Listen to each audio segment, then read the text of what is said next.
Come on up, Anthony.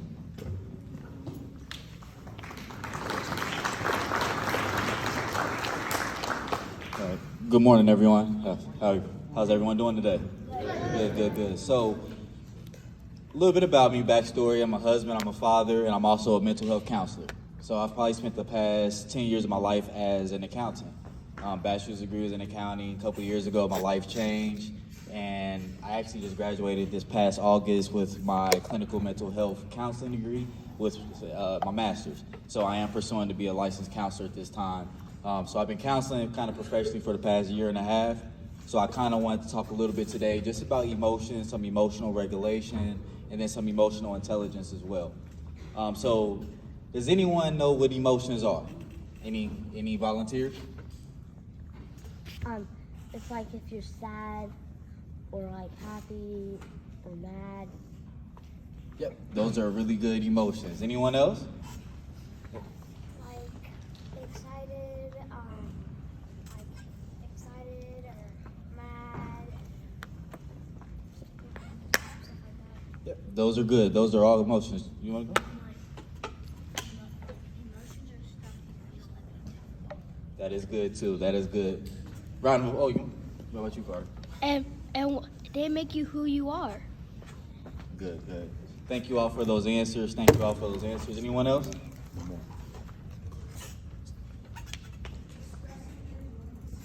Good. And last.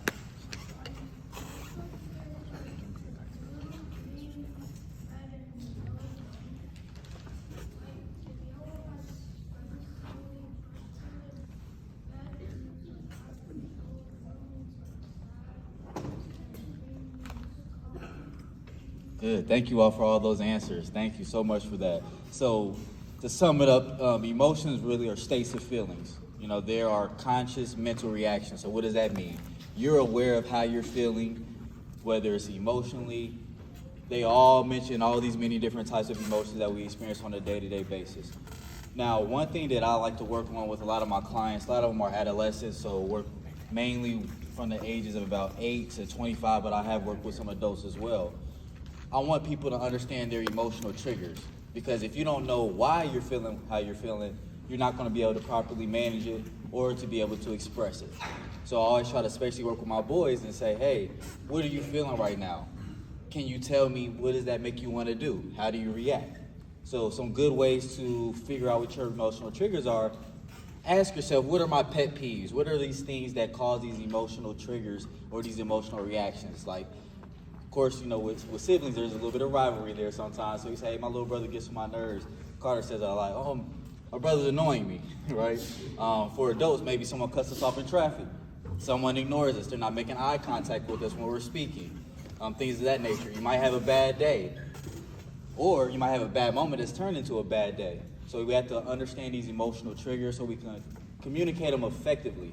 I know one thing with my wife, one thing I've worked on, if anyone's married in here, here's a key to marriage. I always ask her, hey, do you need counsel or comfort right now?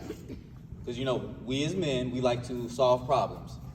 Women like to talk about their problems with no solution in sight. So it helped me to better meet her needs, but also helped me to do it in a way that didn't come off as me being apathetic or apathetic, whichever way you pronounce it. And also another thing about emotional triggers, you have to be able to figure out what happened in the past that made you feel how you feel. We all have gone through traumatic experiences. They're not these big major events. They could be small events that now have changed our behavior or changed our reactions.